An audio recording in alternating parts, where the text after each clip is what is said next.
possessions late. You're 41 minutes in game time. Just how are you feeling? How were you guys able to pull it off? I'm pretty well conditioned, so the 41 minutes wasn't a big thing. It was just my free throws were off that I really tried to lock in. Yeah, I knew those were big. Everything was going kind of big. And managed to make them both. Braden, back here, double-double, career high in assists. Do you feel like you were playing with a chip on your shoulder tonight? I'd say so, yeah. I mean, I'm just glad we made some shots, so I mean, obviously helps. And just being able to find these guys and put them in the positions to be successful, I think, makes us pretty special. That pass to Mason, did you see him there, or was that a blind pass for Which one? three? When Mason hit the three? Cross court? Mm-hmm. Yeah, no, I knew he was there. Just the way the play's set up, and we run it so much, I just knew by instinct that he'd be there. Braden, kind of a weird tie here. I think 16 assists is the second most in a single game. The all-time record is Bruce Parkinson, who kind of has a link to your family with his son and your dad. Can you kind of talk about the relationship between you two, and if there's ever been any communication about kind of being point guards at Purdue? For sure. I mean, right as I committed here, or actually before I committed here, that's who I reached out to. I just said, is this the right thing to do? Is this... Just ask him questions, and he was super supportive, and he's been on my side this entire time.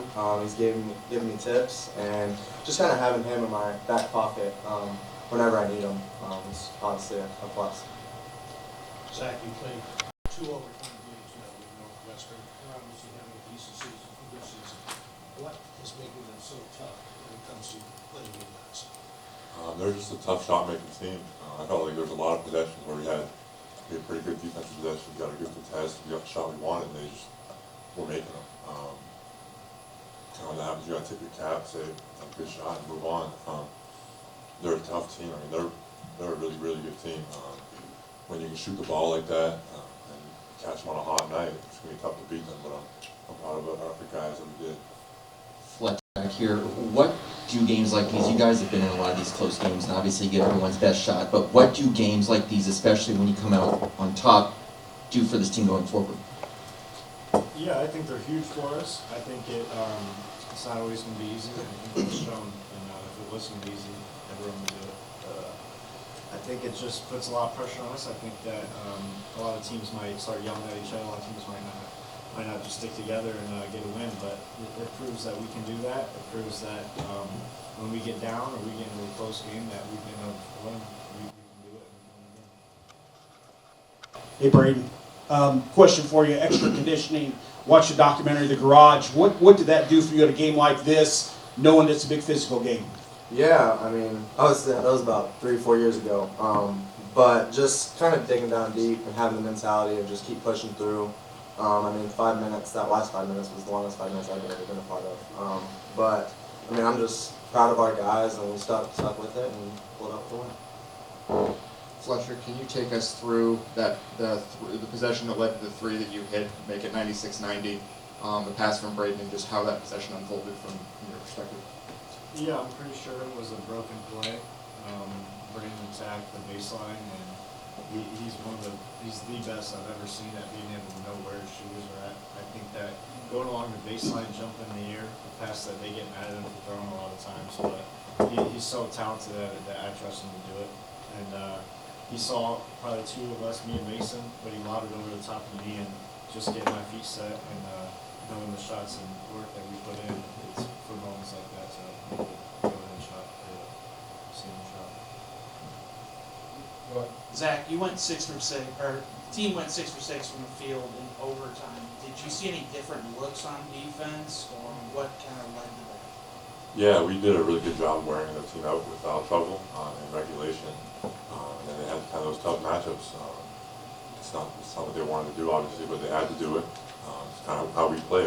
We get teams in foul trouble, we attack the rim hard, we get rebounds, and we do all those things, and we get teams in foul trouble. So overtime, they're forced to go to some matchups they maybe don't want to, and we were able to exploit that. Braden, you talked about back here. You talked about playing with a chip on your shoulder. What was your reaction to the snub on the Cousy list, and how did that inform what you did tonight? Yeah, I mean, that's over. I mean, I'd rather win. I mean, it's better memories, especially coming back with these guys and knowing all the work that we've put in and what we've been through last year, I mean, that's more important to me than just some award. But.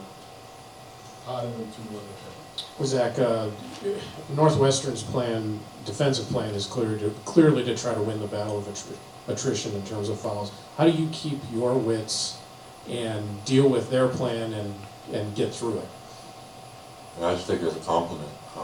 When teams have to kind of guard you like super physically like that, it means they can't guard you like straight up. So it's just, I gotta keep pushing. I can't lash out. I have to keep my wits about me, like you said. But yeah, I kind of take it as a compliment. They got a lot of respect for me. They clearly, like, that was their game plan going in. Like, I can't move. I'm not allowed to move anymore. I can't take a step without them pushing me. Just kind of take it's like the team waving the white flag a little bit. For Braden, hey, the way they were guarding ball screens in terms of bringing the big up and sticking to you, do you know automatically when somebody does that where the shooters are going to be, or does it take a couple possessions to kind of figure things out? No, I think I understand right from the tip. We kind of knew that they'd be in a hard hedge like that. And I was trying to hold it a little bit longer just to see how long the big would stay, just to give time for Zach to roll and that low man to either choose to stay with Zach or go out to the shooter, so that's my read, really. And usually once I held a little bit longer, he went back and I was able to kind of beat it and then find the shooters for me. So. Casey, then Mike. Zach, I think it was 25-21, and Fletcher and Braden both hit floaters to tie up the game at 25. You've believed in them since day one. But just where are they at guards now, able to respond to the big moments compared to last year even? Yeah, everyone knows they've taken a big leap this year. They're different players. They were good players last year, but this year they're even better. I've always trusted them to take those shots and make those shots. I think this year they're kind of believing in themselves a little more, which is great.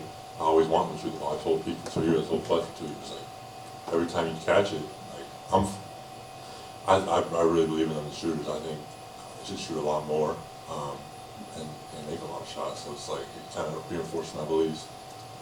Last one, Mike. Braden, what was it like to play a little bit of zone, and how long have you guys been working on that? Yeah, we just started it for this game, so I mean it was a little awkward. Looks a little weird too, a little funky. But I guess we were able to slow them down a little bit. And then they started to hit a couple threes out of it, and then we figured that wasn't the right thing to do. What was the reaction when Matt said zone? I mean I've never played a zone in my life, so I mean I think it's harder than man personally. But I mean he knows what he's doing, so just kind of listen to him.